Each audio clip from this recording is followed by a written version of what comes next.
Section 2.2, solving systems in three variables. Again, this is another one of those sections where we learned this in Algebra 2. It's section 1.4, so if you still have your Algebra 2 notes and you have section 1.4, this is exactly the same thing. There are two different ways to solve three variable systems. There's substitution and elimination. Elimination is kind of complicated. It's very tedious.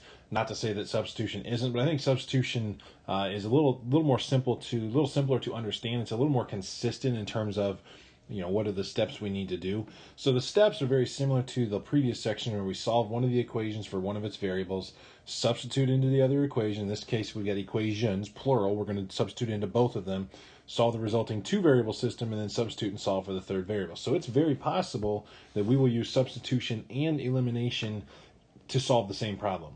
Okay, so we'll just kind of go with this. The answers, what we're looking for, usually when we're two variables, x and y, they're called ordered pairs. In three variables, they are called ordered triples. It's a point in the three-dimensional plane in the form x comma y comma z. Now the z-axis is the axis that sticks out away from the paper.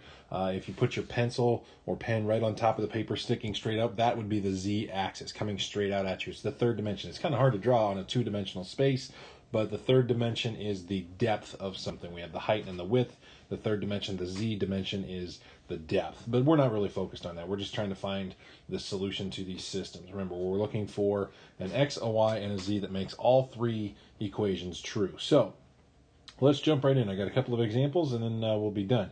So number one, 3y equals negative 9z, 4x plus 2y equals negative 2z, or minus 2z equals 0, and negative 3x minus y plus 4z equals negative 2. Now, step number one says solve one of the equations for one of its variables. In this example, I think it's very obvious that we need to manipulate this equation. Just because 3y, 9z, they're on separate sides, to get y by itself, it's really a pretty simple step to do here. So let me erase that here. What I'm going to do is I'm going to solve this first equation for y. I'm going to get y by itself. Y is equal to, we're going to have to divide by 3, so we can say negative 3z, and that would be our first step. Solve one of the equations for one of its variables. Sometimes you'll be given the answer right away, and that's even better. But in this case, we didn't get what y was actually equal to, but it's related directly to z. So there's step number one, solve one of the equations for one of its variables. Step number two then says solve into the other equations, and we're going to substitute into the other equations, and in parentheses both. We need to put this y equals negative 3z into both equations. So wherever I see a y in either of the other two equations, it needs to become negative 3z. So let me get rid of that. I'll do this, I'll do 4x minus 2y in blue right down here. So 4x plus 2, now there's a y. We know y is now equal to negative 3z minus 2z equals 0. Everything else stays the same.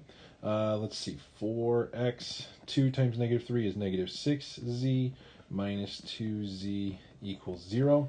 4x, let's see, negative 6z minus 2z, we can do that. 4x, negative 6 minus 2 is negative 8z, and this is still equal to 0. So there's one of the two equations. Now we need to do it for the other equation. We'll do that one in purple right over here.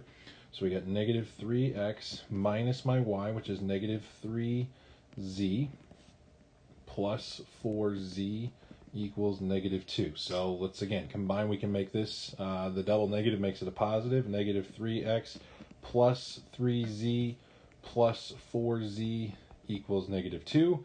Combine those. Negative 3x, 3 plus 4 is 7z equals negative 2. So there's step two where we substitute into the other equations. Plural, both. We got to do them both. So we've done that. Step number three then says solve the resulting two variable system. So my resulting two variable system, I'll write this in green. We get 4x minus 8z equals 0, and negative 3x plus 7z is equal to negative 2. Now at this point, this is where I said, you could use substitution or elimination, substitution and elimination to solve a three variable system. So we've done the substitution part where we solve for one variable, plug it into the other two. Now I'm going to use elimination here to get x and z, figure out what x and z are equal to. I'm going to make my x's be the same number or have the same number. So if you remember the elimination method from section 1, I need one of my variables to be the same. I'm choosing x to be the same. So this one's going to multiply by 3. This one will be times 4. So this will be 12x minus 24z equals, that's still 0. This one's times 4, so negative 12x plus, let's see, 7 times 4 is 28z. Negative 2 times 4 is negative 8. And since my signs, these signs are opposite signs, I'm going to add these two equations together. So let me add those down. 12 plus negative 12, those go away. Negative 24 plus 28 leaves me with positive 4z. 0 plus negative 8 is negative 8. And now I just have one more step to solve for z. We're going to find that z is negative 2. Okay, so there's one of the two variables. Now I need to find, I've solved this two variable system for one. Now I need to find the other one. I'm just going to put it, I guess it really doesn't matter. I'm going to put it right here for this one.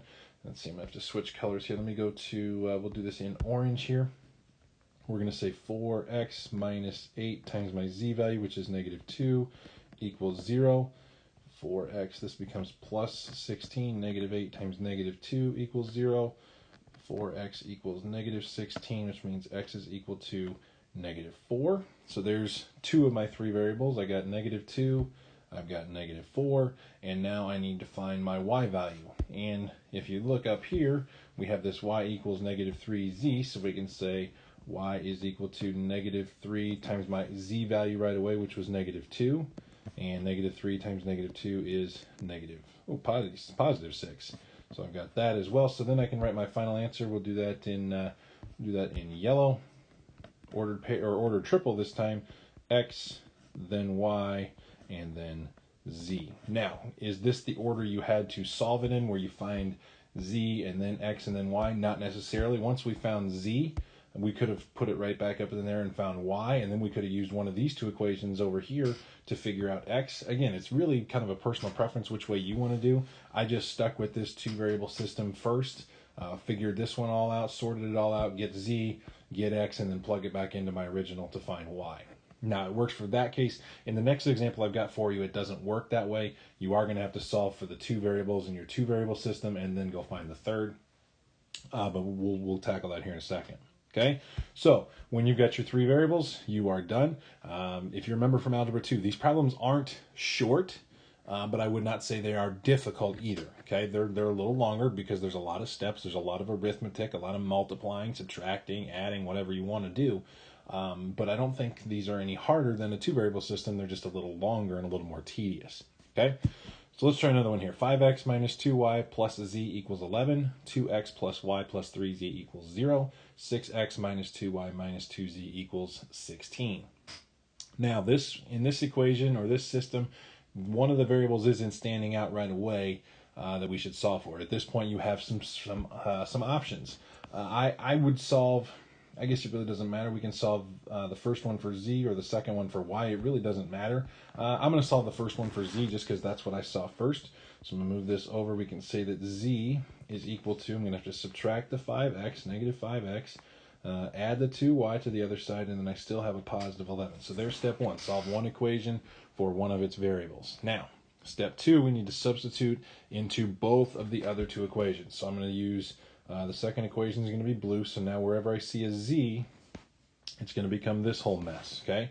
So 2x plus y plus 3, now there's a z, so we're going to replace z with everything z was equal to, negative 5x plus 2y plus 11, and this is still equal to 0. Everything else in this first equation, this original equation, stays except for the z. That's the only thing we replace. I don't think I'm going to have enough room to go side by side, so I'm just going to clean this first one up here in blue, and then we'll move to the next one. So, go back to the pen here. 2x plus y.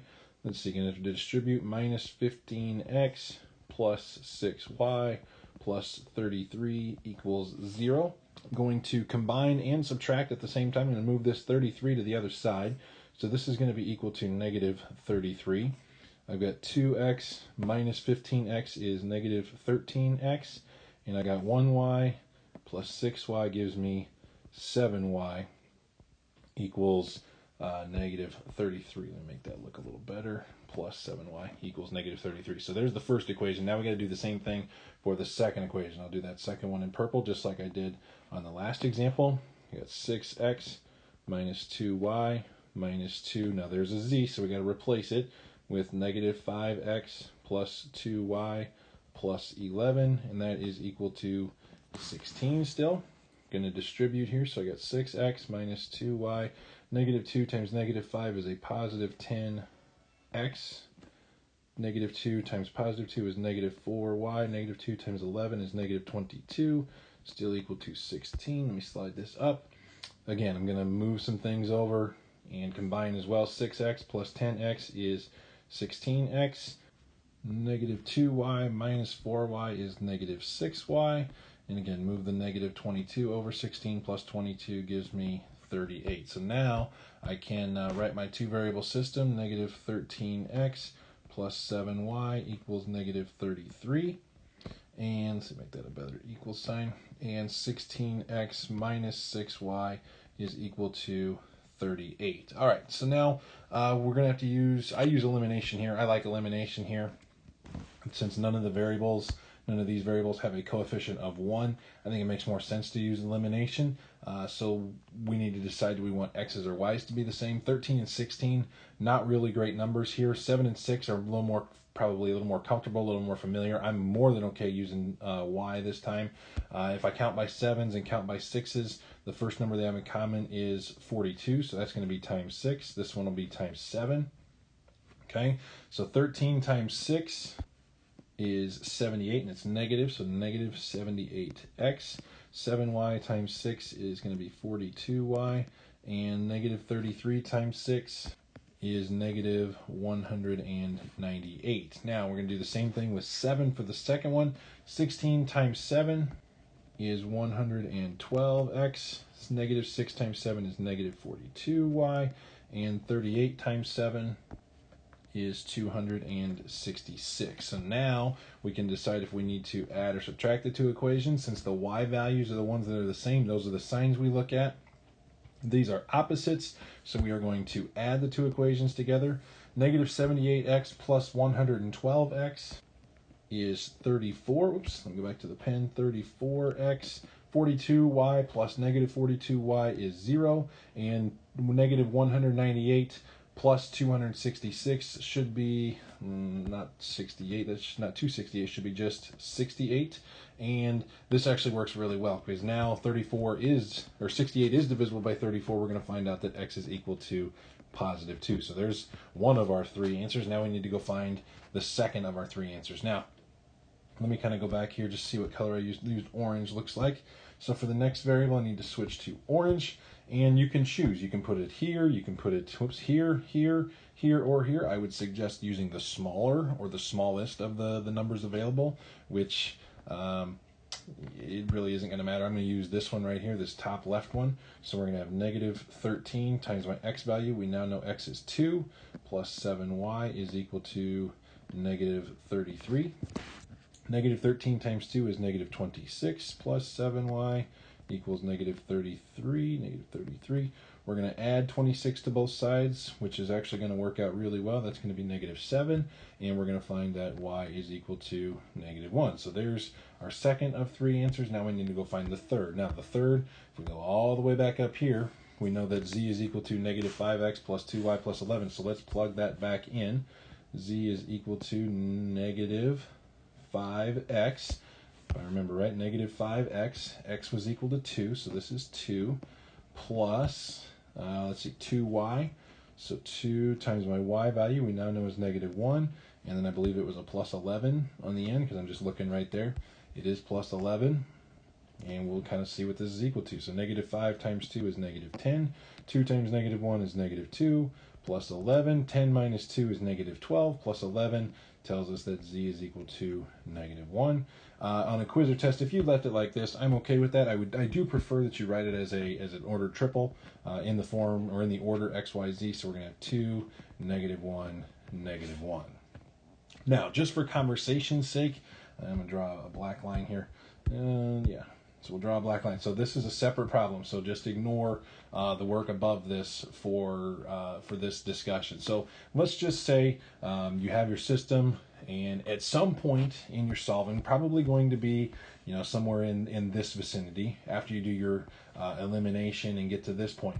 If you run out of variables, so let's say you have whoops, let me go back to the pen. Let's say we have 3x plus or minus 4y equals 17 and 3x minus 4y equals 21, and the signs are the same, so we're going to subtract. So we get to here, the whole left side becomes 0 and this becomes -4. If you get 0 equals -4, then your answer here is going to be no solution.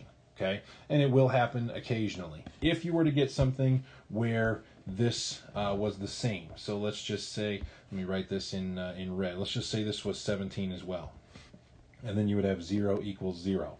If that happens, it's not all real numbers like we're used to with algebraic equations.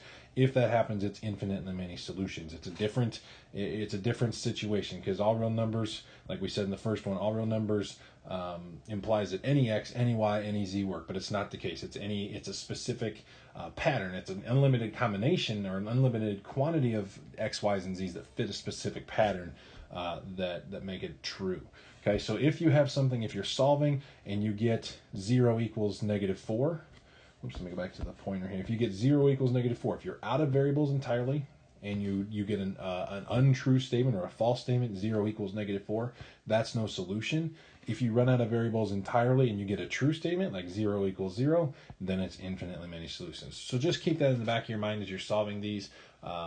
You'll run into it every once in a while. More often than not, though, you will have a solution. You will have these ordered triples, in this case 2, -1, -1. That will be much more common when you're finding your solutions.